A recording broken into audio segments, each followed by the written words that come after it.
I'm going to try recycle some of my papers that I use while I was doing workshops. I did a lot of sunflowers workshop, and I try to use both sides of the paper because I'm not going to do anything with that. It's just to show how to do. So I try to not waste too much paper, but I collect them all.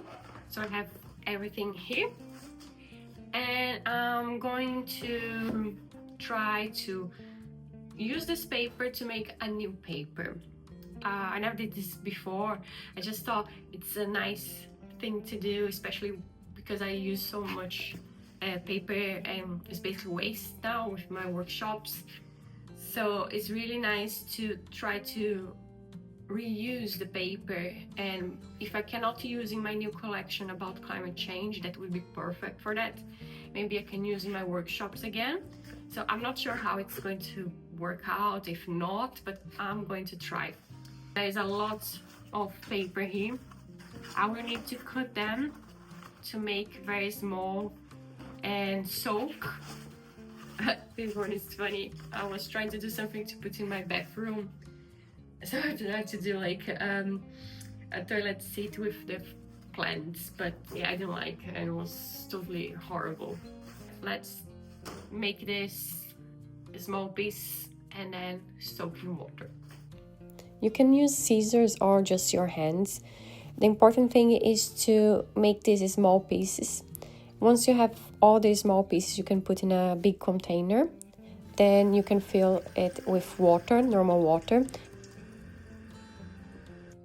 To make this paper a little bit pretty, I decided to use some petals from flowers I had in my house, and I think this is going to give a nice touch. After 24 hours, I could put this paper that was already soaked in a blender with some hot water and crush this to make the fiber very small. After that, I removed the water and saved the paper fibers. So now I got this material here that is my paper. In this process, I had a small accident, nothing serious, but I bought a blender just for this because I don't want to mixture these type of things with a blender that I use for food.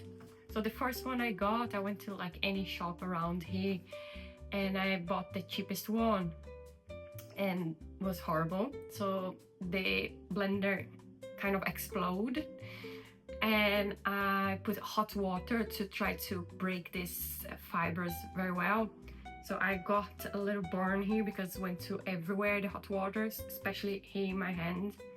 And I'm lucky that I wear glasses because it went to my eye as well, but my glasses protect my eye.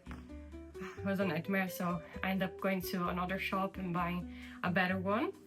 Doesn't look like you have any hazard doing this, but yeah, be careful. If it explodes in the middle of the process, it's very dangerous.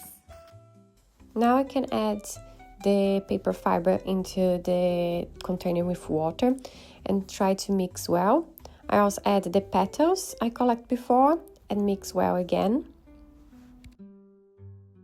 I use this type of frame that is made especially for handmade paper.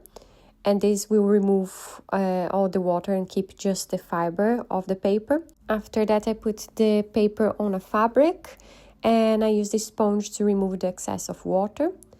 And after this process, you can remove the frame and then you have your paper, which needs to put in a place to dry.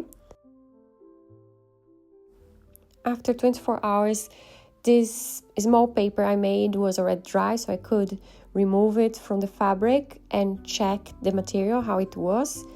I decided to do a test to see if I could paint on that, but the paper was absorbing the ink. After that problem, I did a quick research about what I could do, and I could actually iron the paper to kind of press and improve the texture. Because my paper had flowers, I had to put this fabric to protect the paper, but the side where I didn't have many flowers, I used the iron on top of that. And to finish pressing, I put all the papers on a place where I could put heavy books and press better. I made a prime with cornstarch and water, which looks like this weird kind of glue, but that was good to protect the paper and make this don't absorb too much water. On the paper where I didn't use the primer, it was difficult to see my name, but on the paper with the primer I was able to write and see my name very clearly. I also tried it with watercolor, and the unprimed paper acted like a sponge. The primed paper didn't absorb too much paint and worked well. When I did my research online, I found some other steps I should do.